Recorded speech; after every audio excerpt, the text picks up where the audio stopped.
Me uljen e temperaturave dhe ndezjen e ngrohjes në të gjithë vendin, shumë i kthehen zakonit të dimrit. Tharje së rrobave të lagura direkt mbi radiator apo kalorifer.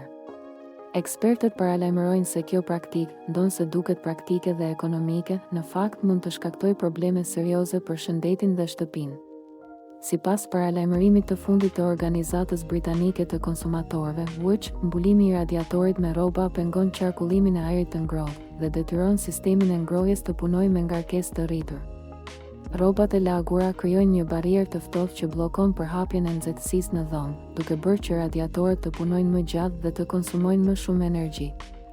Rezultati është një ambient më i ftohtë, tharje më e ngadaltë e rrobave dhe fatura dukshëm më të larta të ngrohjes. Problemi bëhet edhe më shqetësues për shkak të lagështisë së lartë që krijohet brenda shtëpisë.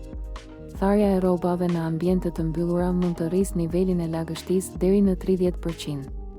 Kjo krijon kushte ideale për formimin e mykut, njolla të zeza në qoshe, erë të rënd, kondensim në dritare dhe dëmtime në muret e orendi.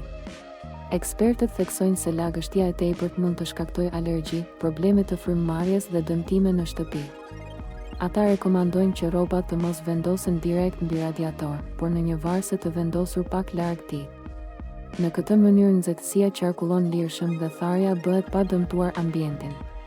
Tharja e rrobave mbi radiator mund të rrisë konsumin e energjisë deri në 20%, sidomos në apartamentet me ngrohje qendrore.